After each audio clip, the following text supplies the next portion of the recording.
These films all stripped away or severely altered a key element of the prior movie's success, be it killing off an actor or two, or even worse, just recasting them, misguidedly switching up the established tone, or just simply explaining far more to viewers than they ever needed to know. So I am Gareth, this is What Culture, and here are 8 movie sequels that pointlessly took away things fans loved. Number 8, Newt and Hicks, Alien 3. It's depressingly common for movie sequels to kill off beloved characters, either due to the actor demanding too much money to return, or simply refusing to come back as a result of creative differences. But in the case of David Fincher's Alien 3, the decision to kill off Alien's much-loved heroes Newt and Hicks was not in any way motivated by financial or practical concerns. Ripley's surrogate daughter and best pal, respectively, Newt and Hicks are given off-screen deaths at the very beginning of the movie,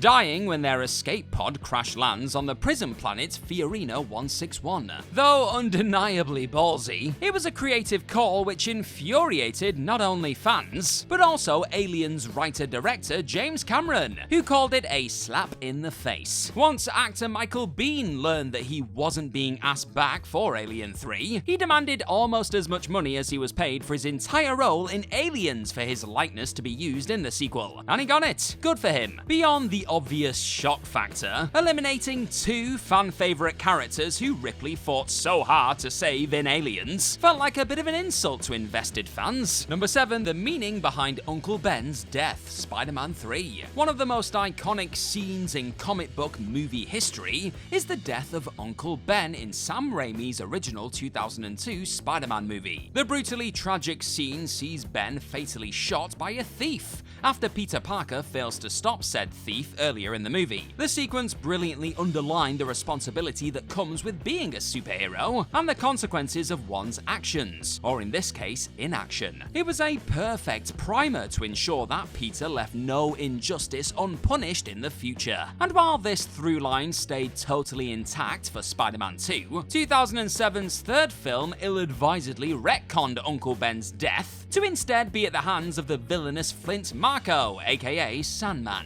Beyond just being a lazy ass pull to make Spidey's feud with Sandman feel more personal, it completely undid the moral that Peter learned in the first movie. If Ben was killed by some random mook, then his failure to stop the thief ultimately meant nothing. Number 6, the potent anti-war message, Rambo First Blood Part 2. The first film in the Rambo series, simply titled First Blood, was more a character drama with fringe action elements than an action flick in its own right. Focused on the failed efforts of a Vietnam veteran attempting to reintegrate into a society that would rather spit on him, First Blood was an incredibly rousing examination of how society treats war veterans, and could so clearly have been a standalone one-off movie. But its astronomical box office success ensured that a sequel would be made. And despite Stallone co-writing the screenplay for First Blood Part 2 with James Cameron, they collectively failed to come up with a tonally appropriate story. Sadly, First Blood Part 2 largely betrays the entire point of the original by focusing on racking up a ludicrous body count. Rambo kills just a single person in the first film, by accident no less, yet in First Blood Part 2, Rambo slaughters 58 people. Yikes. Due to the film changing tack so abruptly, and effectively transforming Rambo from an emblem of war's cost into a sleek, savage killing machine, the general public came to associate the word Rambo with wanton bloodshed. Number 5, the mystery of Michael Myers, Halloween 6, the curse of Michael Myers. One of the biggest mistakes made by so many movie franchises, especially in the horror genre, is that they end up over-explaining the origins of their antagonist, in turn stripping away any sense of mystery or intrigue surrounding them. This is certainly true of Halloween, which impressively got away with making heroine Laurie Strode Myers' sister in the first sequel, and in the second sequel they didn't even feature the shape at all. Though the sequels got progressively silly ahead of 2018's reboot sequel, it wasn't until the sixth film where the veil was pulled back far enough to actively ruin Michael Myers as an elemental mythical entity. 1990 1995's Halloween 6, The Curse of Michael Myers dumped heaps of exposition upon viewers, explaining that Michael is controlled by a druid curse called Thorn, which causes him to become a murderous monster every Halloween. Right. Thankfully, the sequels that followed, even the bad ones, basically ignored this entire plotline and focused instead on Myers as the shambling spectral force he's better known as. Number 4, Palpatine's epic death, Star Wars: The Rise of Skywalker.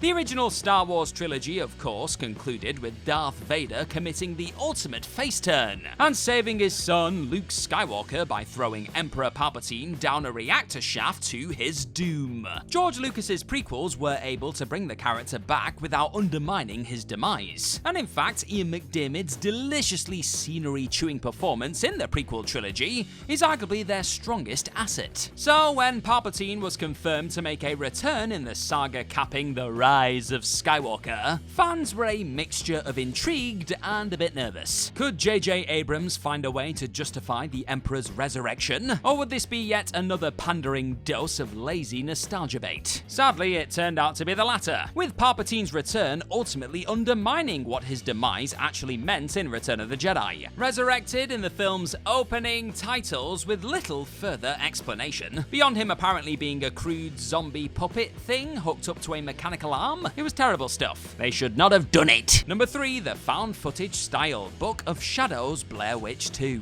1999's The Blair Witch Project is one of the most influential horror films of all time. It might seem baffling to audiences today, but 20 years ago it was much easier to take the Blair Witch Project seriously as a piece of literally found footage, without every household in the developed world having access to the internet. This only helped the film become a viral word-of-mouth phenomenon which just had to be seen. And in the tradition of any hit horror movie, Studio Artisan Entertainment quickly put together plans for a sequel. But rather than just repeat the same style again, the studio bizarrely opted to ditch the found footage gimmick and make Book of Shadows: Blair Witch 2, released barely a year later, a more cinematically conventional sequel. The result was a film that really only felt like a Blair Witch movie in name. Number 2, the R rating, Live Free or Die Hard. The Die Hard franchise is defined by several things: Bruce Willis's wisecracking everyman cop John McClane, smug douchebag villains getting their deliciously satisfying comeuppance, and an R rating. With their potty-mouthed screenplays and grisly action sequences,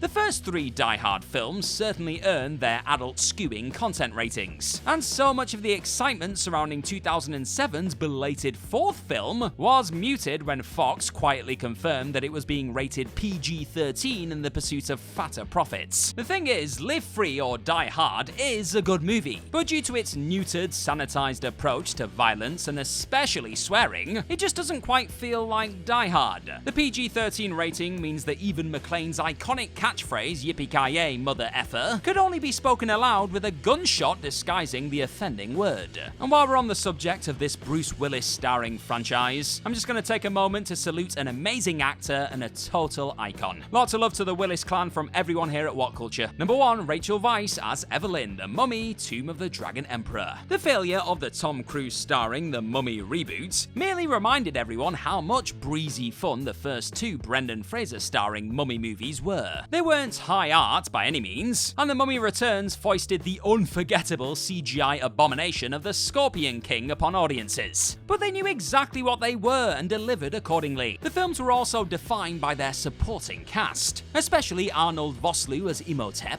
and Rachel Weisz as Rick O'Connell's love interest Evelyn Carnahan. Weisz brought some much-needed feminine charm to the first 2 films through her remarkable chemistry with Fraser in particular. So fans were hugely disappointed when it was revealed that she wouldn't be returning for 2008's threequel, The Mummy, Tomb of the Dragon Emperor. And it was eventually confirmed by director Rob Cohen that the 37-year-old at the time, Weisz, wasn't thrilled about the idea of playing mother to a 21-year-old. Rick and Evelyn's son, Alex, did of course appear previously in The Mummy Returns, though the character was significantly aged up for the threequel, seemingly to imply that Evelyn had given birth to him when she was incredibly young. Considering that Alex's age had virtually no bearing on the film's plot, would it have killed the production to just age Alex down a bit and keep their star happy? Seems simple enough. Instead, they just pressed forward, and the world was deprived of another Fraser Weisz repairing.